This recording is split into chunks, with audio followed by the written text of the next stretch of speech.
श्रेया, हम gut health को हमेशा डाइजेशन से, स्किन से, स्लीप से रिलेट करते हैं. I feel, and there are so many studies which also prove that your gut health also relates to your brain health. It also relates to your hormonal health, of course. तो ये क्या connection है gut and brain या gut and hormones का क्या connection है? गट का अपना खुद का एक कम्युनिकेशन सिस्टम है, टू वे कम्युनिकेशन चैनल है, which is called gut brain axis, and the main point of contact, as in the way it communicates, is through the vagus nerve. Trillions of nerve endings हैं जो आपस में मतलब two way connect कर रही हैं और कंटिन्यूसली ब्रेन को सिग्नल दे रही हैं.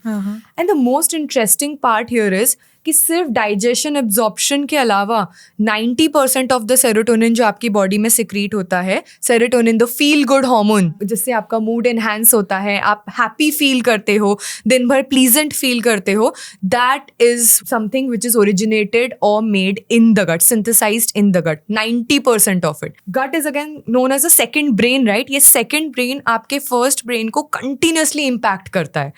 सो this is one thing. Second, it sends a lot of signals, आपके हंगर सिग्नल्स. मतलब कई बार हम ऐसा करते हैं ना क्लाइंट्स के साथ कि आपको इतना खाना है, these are your meals, because हमने उस सिग्नलिंग को लोग इम्पैक्ट कर देते हैं बहुत ज्यादा, क्योंकि वो सुनते नहीं है. क्विक मील्स कंज्यूम करते हैं, ओवर ईटिंग कर लेते हैं, ध्यान नहीं देते कि गट आपका अपने आप बता देता है कि कब आपको भूख लग रही है, कब आपका पेट भर चुका है, but we don't listen to those signals. We are so much hurry in doing everything and we are not conscious while we are eating that we end up messing it up. So this is where the gut and brain connection is. Which is why we also feel brain fog, productive thinking, positive thinking, काम में ध्यान लगना, focus, memory, retention, ये सारी चीज़ें affect होनी शुरू हो जाती हैं when your gut is not healthy. I mean, who can imagine कि मैं अपने job में अच्छा नहीं perform कर पा रहा हूँ और उसका root cause है मेरी digestion, मेरा gut, मेरा microbiome, and it's linked to my diet and my lifestyle. Yes, it's very underrated, बहुत ज़्यादा अंडररेटेड है.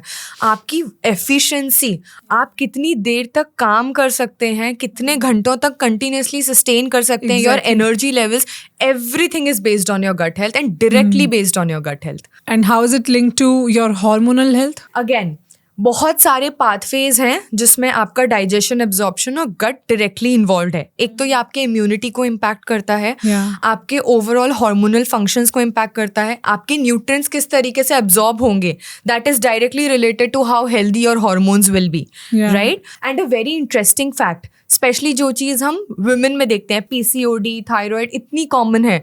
क्यों हो गए हैं आजकल इतने ज़्यादा common? One thing that you will notice in every women जिनमें PCOD है, जिनको PCOD है या फिर उनको थायराइड है, is they will have one or the other gut issue.